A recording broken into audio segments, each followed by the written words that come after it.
my friend. 반갑습니다. It is good to see you again. 이런 데서 각하를 만나게 될 줄 생각 못했어요. I've never expected to meet you at this place. That's good. It's my honor. Would you like me to step across? 각하께서 한 발자국 Would you like 건너시면 to? 사상 처음으로 우리 땅을 밟으시는 미국 대통령이 되십니다. If your I'm excellency take okay a with step it. forward, you will be the I'd be first very US president proud. to cross the I'd be this very line. proud to do that. Okay, let's do it. Come on.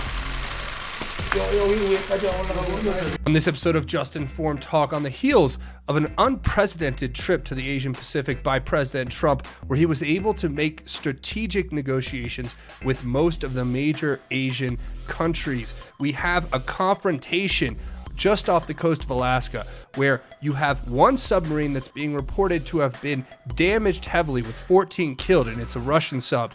But we're having other reports that are saying there could have been a U.S. sub involved that was sunk. You guys are going to stick around and watch this episode of Just Informed Talk.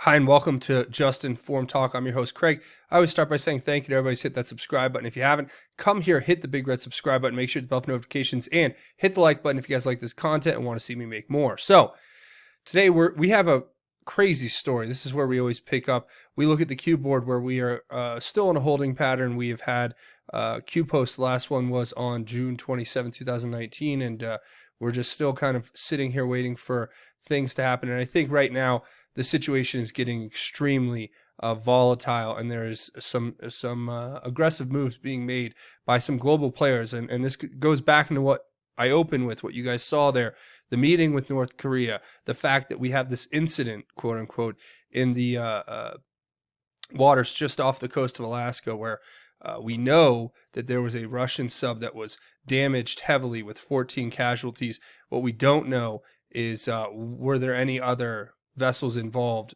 from our side? And that's really the question. There's certain reports coming out that are saying that that could be possible. So I'm going to share that, and we're going to look at that information. We're going to cover also some of the breaking news that's just coming out today about all of this, and other things that could be tied back to it, and some of the older Q posts about submarines that may have something to do with this.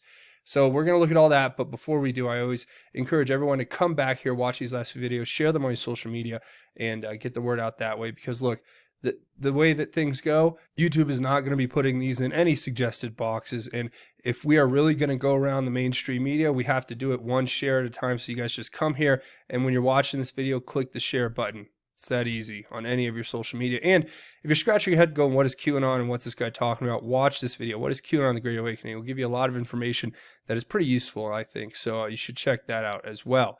Now, here's the first story of the day that we're going to look at here. So this is coming out of the usninews.org. And here you can see it saying that there were 14 sailors that apparently died on a secretive Russian nuclear submarine. Putin calls incident great loss. So this was an incident that was reported today, and all we really know is that there was a damaged vessel and that there were 14 sailors who apparently died. I think one of the reports I saw said 7 of those sailors were of the rank of captain, which that didn't make sense to me, but I guess they have different rankings for who runs different operations in their military ranks. But with that being said, I mean, this is a pretty big story. So how does this tie into anything else? Well, this apparently happened just off of the coast of, or near Alaska, I would think. And that's kind of the story as it's coming. But apparently Vladimir Putin also called an urgent meeting with the defense chiefs after 14 Russian sailors died on this sub. And this was a pretty big deal.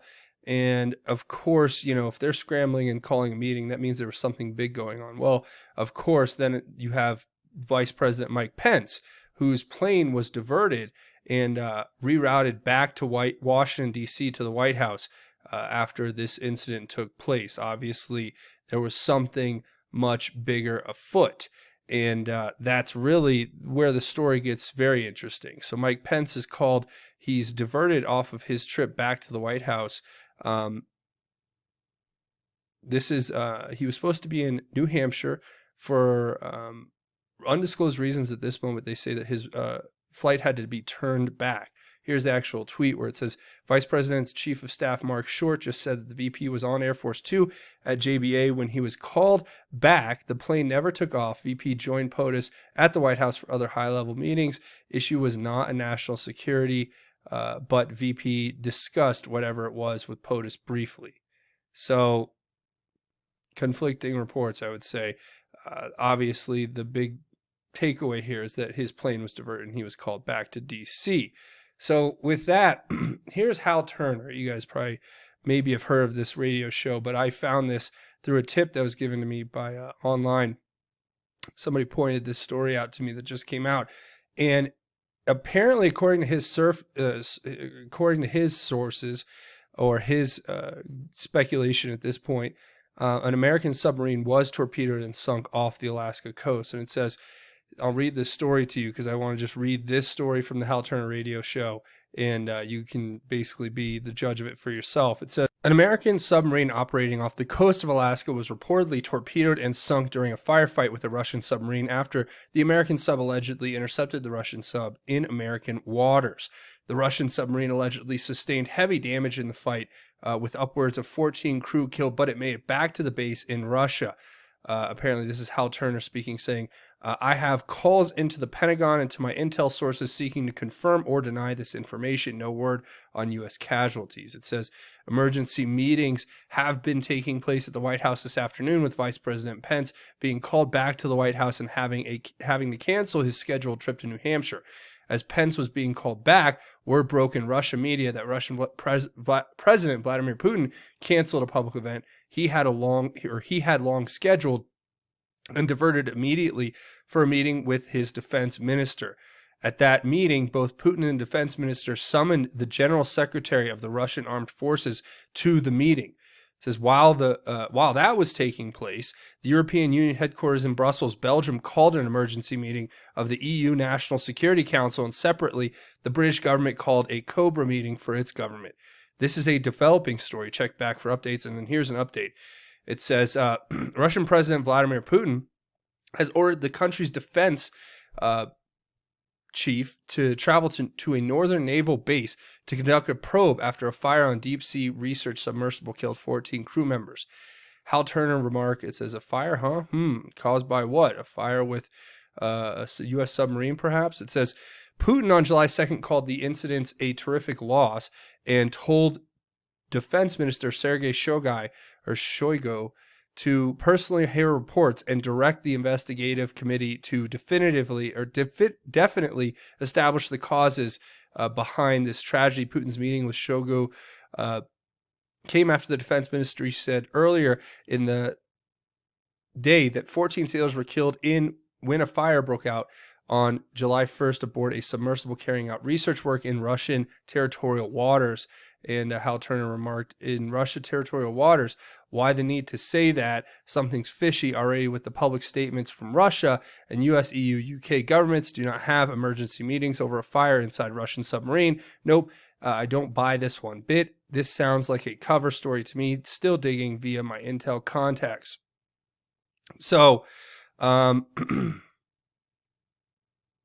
nothing has come, no confirmation, no denial as of 7 p.m. Eastern, when this latest update seems to have been posted.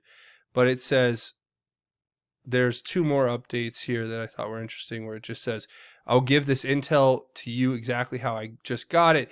Make of it what you will. It says, quote, an unnatural mobilization at U.S. and Western military bases in the Persian Gulf and in the Gulf states, unquote. Update, gold bullion spikes up by $40 per ounce in the final hours of trading. So there's a lot to look at here, and you can kind of figure it out for yourself. But there is something to this story, obviously. If you think about it, what's happening here is not all just a bunch of coincidences. The American submarine was sunk, allegedly, off of the coast of Alaska when a Russian submarine was caught inside of our territorial waters. This is what is being reported by Hal Turner. So this is still unsubstantiated. As he says in his own report, his sources at the Pentagon have yet to confirm or deny it.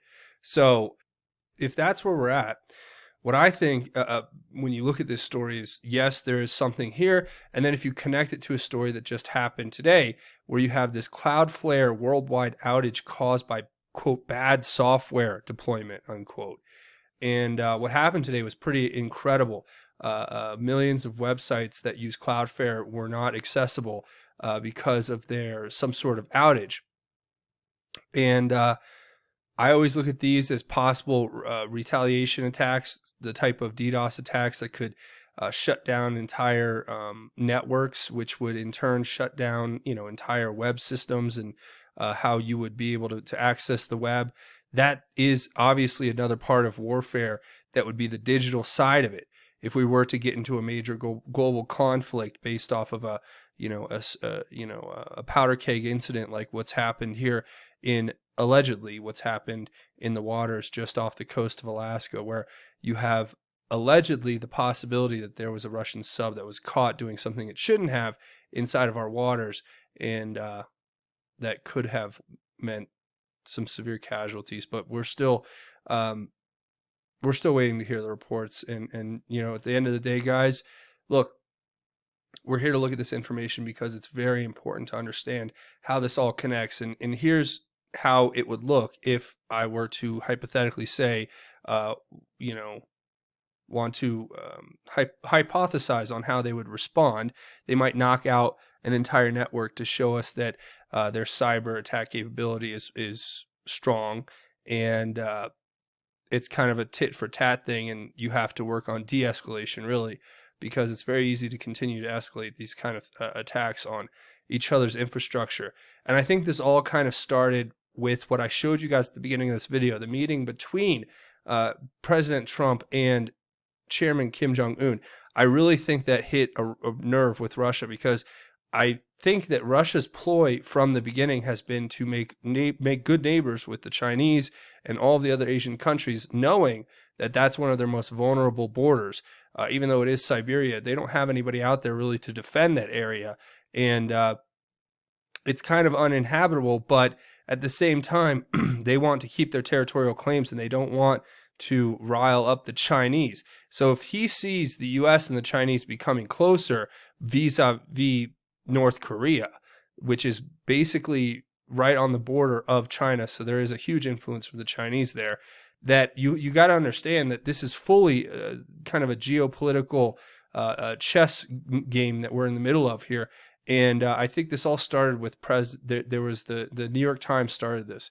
And I hate to say that. I just think that this recent series of events, I'm not going to say they're the reason for everything, but I recall a story that was posted by the New York Times, which alleged that the United States had been ramping up its cyber attacks on Russia, on Russian infrastructure, with regard to certain areas that were responsible for funneling, the pipelines that had been agreed to by Germany to go into Europe. There's a very big point of contention for the United States. They didn't like the fact that Angela Merkel was making deals with the Russians behind closed doors and saying, we're going to set up pipelines and become, close buddies with the Russians, because obviously President Trump's interest would be to sell liquid LNG, liquid natural gas, liquid natural gas, which is one of our big exports. We're one of the world's largest exporters of energy in the world, or if not, we are now the #1 exporter, I believe. So to have what we would call our supposed European allies making this deal with Russia, when they're also begging for billions of dollars in military security to defend them from Russia, it shows you just how, basically how two-faced the leaders of of the European Union are, because they don't care. They'll take the cheap gas from Russia, and they'll just ignore things like certain sanctions that we want to imply and different business restrictions, even though they seem to comply with most of them. I'll give them that. But this is the story. We have this very big Cloudflare attack, and it relates back to what we're talking about with this alleged report of an American submarine that may have been involved in a tragic incident. But we're going to have to kind of just wait and see. So for me, it gets all very, very convoluted when you start looking at what the Anons are putting together, because there is a lot of very interesting things that we should look at. So in order to do that, I want to start here. This graphic that was put together by one of the Anons was very fascinating. So the other day, this baseball player, I think his name, what was it, Savage? But he was number 45 on the, I think it was the Los Angeles Angels, or I'm not sure. I think that's the Angels, right? So this guy was found dead in a hotel room, and one of the trending hashtags was, of course, hashtag RIP45. Then President Trump tweets in the morning, big 4th of July in D.C., salute to America. The Pentagon and our great military leaders are thrilled to be doing this and showing to the American people, among other things, the strongest and most advanced military anywhere in the world, incredible flyovers and biggest ever fireworks. So there's really no reason for the F's to be capitalized here. And you know where the Anons go when they get 2 F's. Obviously, false flag is the first thing that they think of, and that's an interesting point. Rachel Sutherland, I think, was one of the first ones to report that Air Force Two had been diverted and the vice president had been brought back to Washington for undisclosed emergency meeting. And then you had what we learned about in this Hal report, Hal Turner report, about all the different individual global organizations calling the EU National Security Council meeting, the British government meeting, the European Union meeting. So this was definitely something that we look at and go, okay, well, there's obviously a lot more there. And then the White House puts out this graphic saying it's hammer time. Every major chamber of commerce and business group across North America supports USMCA, writes Glenn Hammer. The time is now for Congress to act to take advantage of all that the USMCA has to offer. So you read that, and it literally says hammer time. It's got the hammer in the brackets. That seems like it might be connected to something. And here we go. This all goes back to the Cloudflare thing, and it was talking about this Q post. What was this Q post? I think it says 1043. And this was responding to Q post 1043, I believe. So anyway, it said here, net will be paused, hammer. And we have hammer, net paused. So who knows who was, shutting down the internet, whether it was us or them. And then why would the president have the 2 F's? Does that mean that there's something more to this? This could be something that we haven't seen yet. I mean, this is where I go to. We were told previously, this post here, this is around the time Justice Kavanaugh was being confirmed to the Supreme Court. We had this very mysterious Skunk Bay weather cam that picked up what appeared to be a rocket being launched out of the water. And Q told us about this and pointed this out to us. And another way here shows us the picture. And this was the post where it said, unauthorized missile fired, unauthorized emergency incoming missile threat, activated Hawaii, POTUS Air Force One, POTUS reroutes, coincidence, no MSM investigations, biggest threat to the American people, Q. And this was talking about what a lot of people speculated at the time was some kind of rogue deep state operated sub that had some capability to stir up some really big problems. And now was that, who knows? Was it some sort of diversion? Is this some sort of setup? Is it the reason why we're not talking about it? Because it was obviously made to look a certain way when it wasn't. We don't know all the facts, and right now it's just pure speculation. But if you go back and read these previous posts, it says Justice K confirmation, Russia, Russia, Russia. Think UK, Australia, Russia, Russia, Russia. Deflect declassification. That's something that's been coming as we speak. Deflect blame. Focus Russia, global enemy. The hunt for dropped. Why? When was the authorized missile fired? Was it found, discovered prior to hunt? In the kill box here in the brackets. Russia sub-threat push. Red October, double meanings exist. Q. So we've been told by Q in the past that they use these Russian subs to do scares. But the reason that I think there's something more to this is because you don't hear much in the mainstream media about this story. I recall when there was, even the slightest perceived threat of Russian subs in our waters, the mainstream media blasted it at full volume. And then when this incident happened, nobody's covering it. And that leads me to believe that there is something more to this, but we are yet to be able to know exactly what that is. So to get into a few other news stories, you guys, please leave me your thoughts, theories, and insights below on this whole story, because there's just a lot there to unpack, and I just want to give you the first reports and then let you guys kind of make up your mind on what you think. Here's another doozy. Hillary Clinton is slamming the Trump Foundation, calling it a shocking pattern of illegality, and it's a joke. The biggest joke ever. So President Trump is tweeting out about his foundation, of course, because he's under attack from, let's see, the Southern District of New York. Little quick trivia fact. Did you know that one of the assistant U.S. attorneys in the Southern District of New York is, you guessed it, James Comey's daughter? You get a prize if you knew that. But yeah, you can't make this stuff up. These people who are just Clinton sycophants who want to destroy Trump at all costs, even if it means destroying our nation. Anyway, President Trump's fighting this battle. It says, and Trump tweets, "That's right. The Trump Foundation gave away 100% plus with zero rent or expenses charged and has been being sued by Cuomo and New York State for years. Another part of the political witch hunt. Just in case anyone is interested, Clinton Foundation never even looked at." So it goes on here. Hillary Clinton literally replies, "Nope. The Clinton Foundation has, among many other things, provided 13,000 doses of naloxone to fight ODs and helped deliver supplies to Puerto Rico in the face of your inaction. Your foundation, in the New York Attorney General's words, engaged in a shocking pattern of illegality." Man, talk about people living in glass houses should not be throwing stones, because Hillary Clinton, I'd like to ask her, what happened to the billions of dollars that your foundation received to help the Haitians recover after the Port-au-Prince earthquake? What happened to the hundreds of millions of dollars your organization received in order to, or from foreign donors like the Saudis? What was that about? What was your involvement in Uranium One and orchestrating the sale of 20% of our uranium to the Russians?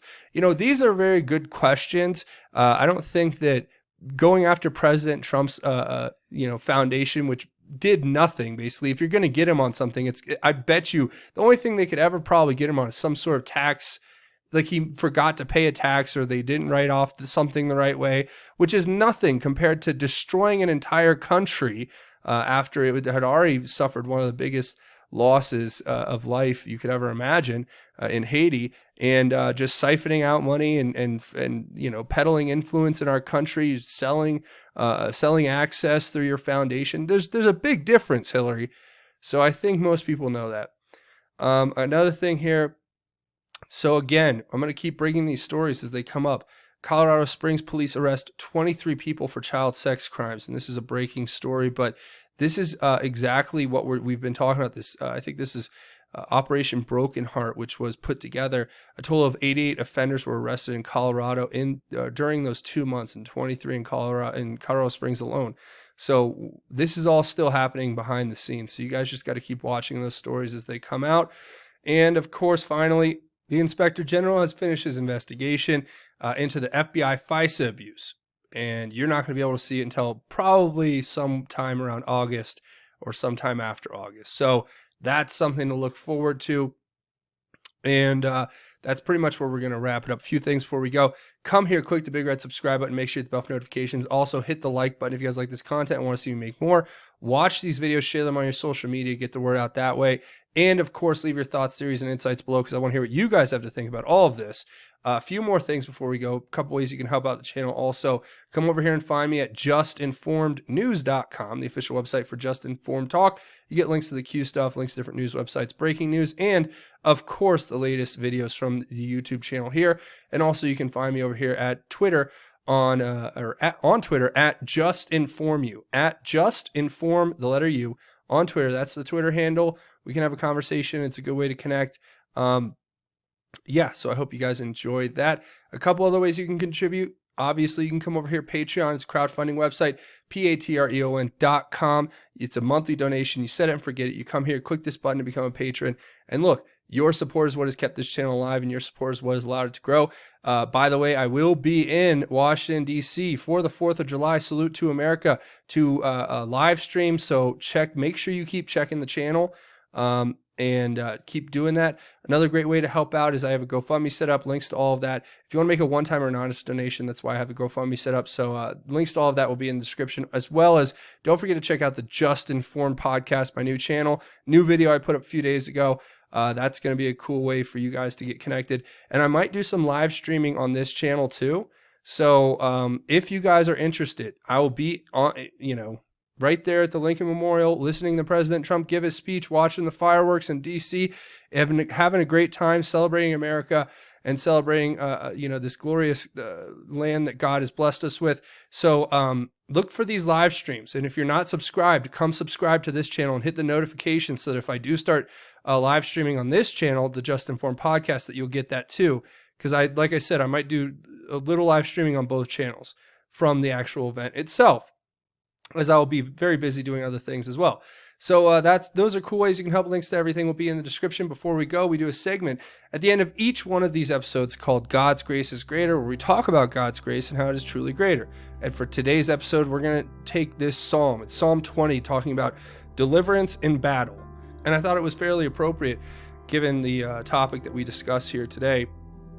And I'm going to read Psalm 24 through 9. It says, "May he give you what your heart desires and fulfill your whole purpose. Let us shout for joy at your victory and lift the banner in the name of our God. May the Lord fulfill all your requests. Now I know that the Lord gives victory to his anointed. He will answer him from his holy heaven with mighty victories from his right hand. Some take pride in a chariot and others in horses, but we take pride in the name of the Lord our God. They collapse and fall, but we rise and stand firm. Lord, give victory to the King. May he answer us on the day that we call." Look, that to me it's our call to God for deliverance in this great battle of good versus evil that exists every day here.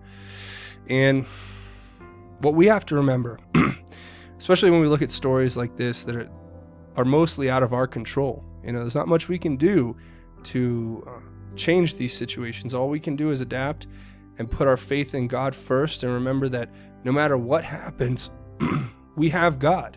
We will have God.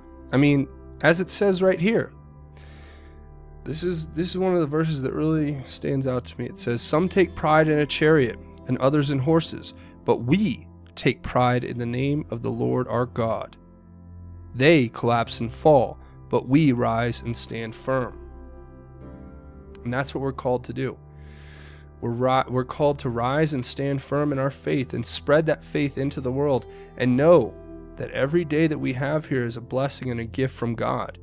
And we have to humble ourselves to know that, and to trust in the Lord's plan, and to live a righteous life for him, and to share the great message with our friends and family and loved ones that they are saved because of Christ's sacrifice on the cross for our sins.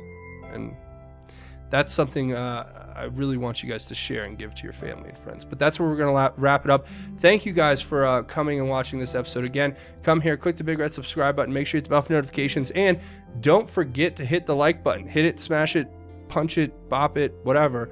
Hit the like button if you guys like this content and want me to make more. That's going to be it for me. Thanks for watching Just Informed Talk. My name is Craig. Godspeed and God bless each and every one of you, Patriots.